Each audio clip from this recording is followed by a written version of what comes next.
Recent developments in West Africa have significantly altered the geopolitical dynamics, particularly in Burkina Faso. Russia has taken a decisive stance by deploying a substantial number of troops to Burkina Faso following a thwarted assassination plot against President Ibrahim Traore. The unwavering support of Russia towards Burkina Faso, irrespective of the circumstances, is evident. The recurrence of such assassination attempts raises questions about the underlying motives and why Russia is willing to provide protection. It is widely acknowledged, not only by us but by many, that external influences are at play. The Western powers, or their affiliates, had compelling reasons to orchestrate the assassination of Ibrahim Traore, and their motivations are not shrouded in secrecy.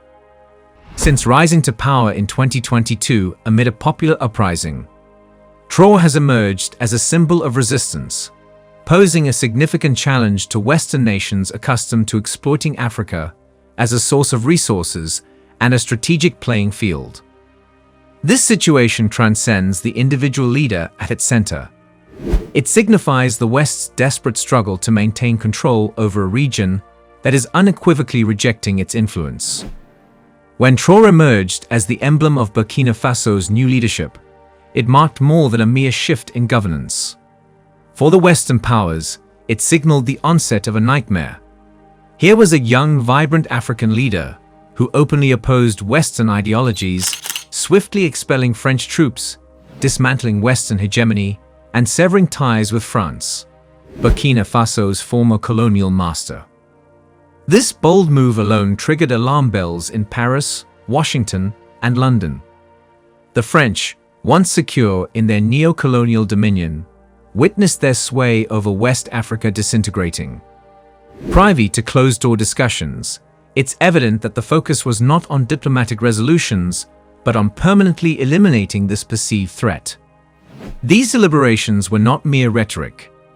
Traore took decisive actions, actively dismantling the economic frameworks through which the West controlled Africa. The West has spent decades entrenching itself in Africa through financial institutions, military bases, and so-called aid, all designed to maintain a quiet but firm control over the continent. Traore saw right through this facade and made it clear that Burkina Faso would not be a pawn in this game anymore. His rhetoric wasn't just words. It was followed by real action, partnering with Russia, negotiating military deals, and forming economic alliances that directly undermined the West's monopoly in the region. This is where the West's panic button got pressed. Here's the critical piece that should make everyone sit up and take notice. Traore's growing alignment with Russia.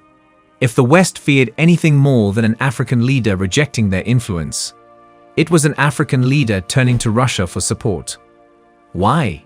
Because Russia represents a strategic counterweight to Western dominance, and an alliance between Burkina Faso and Moscow threatens to unravel the West's long-standing control over not just Burkina Faso, but potentially the entire region.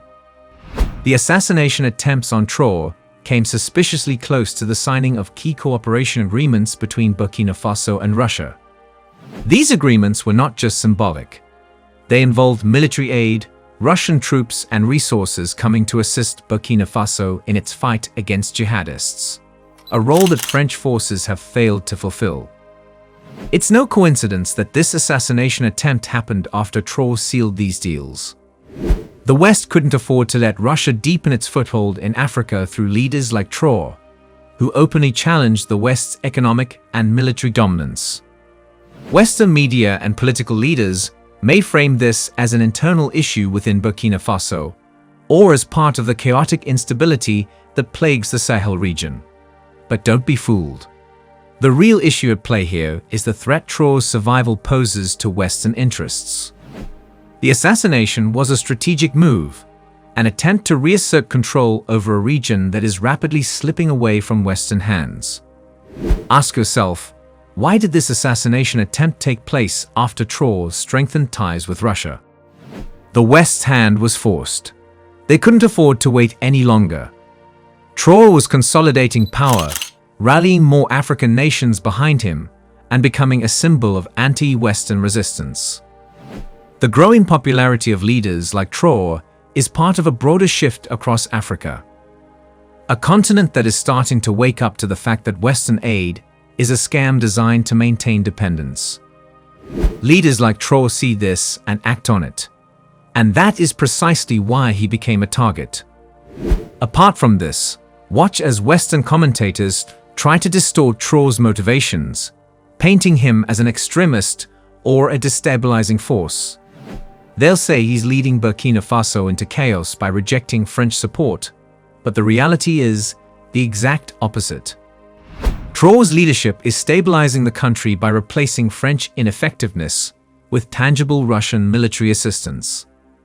The West needs this straw man to deflect from the fact that their influence is waning. They need to create a narrative that portrays Traore as reckless because the truth, that he's making strides toward genuine independence, would expose their failures. The assassination attempt was meant to be a quick surgical strike, a way to eliminate the problem before it grew into something larger. But the West underestimated something crucial: the resilience of Burkina Faso and the extent of Russian involvement. The moment the attempt on Traore's life failed, it set off a chain reaction that the West wasn't prepared for. Not only did the plot fail, but it also galvanized Russian support. Russian officials wasted no time in making it clear that any further Western interference in Burkina Faso would be met with consequences. Russian troops were immediately deployed to reinforce security around Traore, sending a direct message. Moscow will not stand by as the West continues to meddle in African politics. This isn't just about one assassination plot gone wrong. This is about the West's dwindling ability to manipulate African nations through fear and violence. Every failed attempt to undermine leaders like Traore only strengthens the resolve of countries like Burkina Faso to push harder for independence. And every Russian troop on the ground in West Africa is a stark reminder to the West that its days of unchecked power are coming to an end. The West is now left in a precarious situation. Traore survived, and his survival is a testament to the changing power dynamics in Africa. The more the West attempts to control the situation through brute force, whether by assassination, plots, or economic sanctions, the more they push African nations like Burkina Faso into the arms of alternative powers like Russia and China. The failed attempt on Traore's life is emblematic of the West's broader failure to adapt to a world where its influence is no longer guaranteed. Maybe it's time to admit that they no longer have the moral or political authority to dictate what happens in Africa. The era of Western supremacy is fading, and the assassination attempt on Traore is just another desperate gasp from a power structure that knows its time is running out. The West can continue with its covert operations, its economic strong-arming, and its underhanded tactics, but the writing is on the wall. Africa is changing, and leaders like Traore are at the forefront of that change. What the West should be asking themselves is this: how long can they keep up the facade of control before the entire continent rejects them outright? Make no mistake, the assassination attempt on Traore was a last-ditch effort to silence a movement that is growing far beyond Burkina Faso's borders. Traore's survival against all odds is not just a victory for him, it's a victory for Africa. And it's a warning to the West: your days of unchecked dominance are numbered. But now an important question is, why is Russia sending troops to Burkina Faso? Russia's deployment of troops to Burkina Faso is more than just a strategic calculation. It's a natural alignment of two nations seeking independence from the suffocating grip of Western control. Let's make this clear. Burkina Faso, under the bold leadership of Ibrahim Traore, has chosen a path that defies centuries of exploitation, colonialism, and manipulation by Western powers. Russia is not swooping in as a savior, but as an ally, ready to stand shoulder to shoulder with a nation that is fighting for its right to self-determination. Together, they're rewriting the script of African sovereignty. The West would love to frame this cooperation as some kind of meddling by Russia, but that's just another tired excuse to disguise its fear. The truth is that Burkina Faso is rising, and it's making its own choices. Traore has demonstrated something that terrifies Western powers. A young African leader who is unafraid to sever ties with his colonial past and forge new relationships based on mutual respect and shared interests. And when Burkina Faso looked to the horizon for partners who truly respect African sovereignty, it didn't have to search long. Russia stepped up, not to dominate, but to collaborate. Russia's interests in Burkina Faso go beyond mere opportunism. Let's immediately debunk the prevailing Western narrative. This narrative does not revolve around the traditional exploitation of African resources, akin to what France and the US have historically practiced. Russia's engagement is centered on fostering a partnership that enables Burkina Faso to harness its natural wealth without onerous conditions. Gold, uranium, and rare earth minerals are no longer mere commodities to be extracted and shipped off to sustain Western economies. Under Traore's stewardship, in collaboration with Russia, Burkina Faso is embarking on a path to manage these resources autonomously. The Western powers had their opportunity, yielding only debt, reliance, and suffering. Now, a new era unfolds. While Russia's military support is indispensable, it is crucial not to succumb to the Western notion that this is solely about boots on the ground. This partnership delves much deeper. Russia is equipping Burkina Faso with advanced military education, strategic assistance, and security infrastructure tailored to the nation's distinct challenges. Contrast this with the long-standing French military presence, which primarily served to sustain a faltering regime and safeguard foreign interests. Traore, with his discernment, saw through this charade, as did Russia. The essence lies in equipping Burkina Faso with the means to protect itself, safeguard its borders, and uphold its sovereignty independently, without relying on external peacekeeping forces. Russia's presence is not about extracting from Burkina Faso, but about contributing. While Russia undoubtedly stands to benefit from this collaboration, it's not in the exploitative vein typically associated with Western interventions. For Russia, Burkina Faso signifies an opportunity to fortify its ties with nations weary of Western dominance. Conversely, for Burkina Faso, Russia represents a partner offering genuine security support and economic collaboration devoid of neo-colonial undertones. This symbiotic relationship is founded on mutual respect and aligned objectives, a concept that unsettles the Western powers. The West often invokes the term stability as if they have an exclusive claim to it. The West argues that Burkina Faso's turn to Russia destabilizes the region. Who created the instability in the first place? For decades, the West, particularly France, has meddled in West African affairs, leaving behind a legacy of coups, weak governments, and endless cycles of violence. Traore, with Russia's support, is breaking that cycle. Stability doesn't come from being a pawn in society, someone else's game. It comes from having the power to defend your sovereignty. And that's exactly what Burkina Faso is building now, with Russia's help. Russia's strategic interest in Burkina Faso is also about leading a broader movement for a multipolar world. The days of a single global power calling the shots are over, and Burkina Faso is at the heart of this transformation. The West can no longer assume that Africa will fall in line with its outdated, imperialistic vision. Burkina Faso is proving that African nations have choices. Choices that don't involve bending the knee to the IMF, World Bank, or any other Western financial institutions designed to trap countries in endless cycles of debt. Russia's role here is to support Burkina Faso in its quest for true sovereignty, freed from the yoke of Western interference.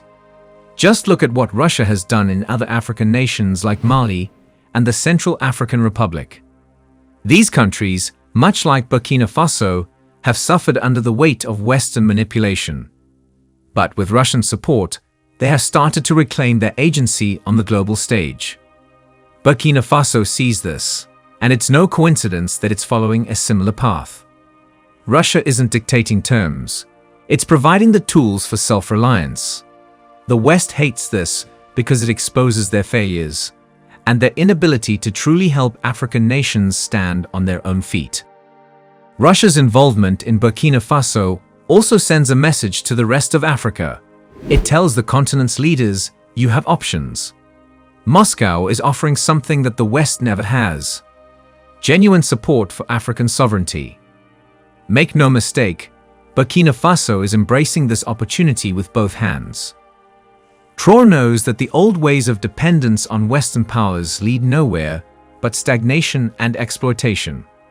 With Russia, Burkina Faso is positioning itself as a leader in a new African order, one where nations are free to chart their destinies without Western oversight. So when we ask why Russia is invested in Burkina Faso, the answer is simple: because Burkina Faso, under Traore's leadership, is the future of Africa. A future where African nations stand tall, reject Western exploitation, and build partnerships on their terms. And Russia, in supporting this vision, stands to gain not only an ally, but a key role in the transformation of a continent that is finally breaking free. Yes, we know that the West is scared of Russia and Africa's ties. But what are the deep reasons no one talks about?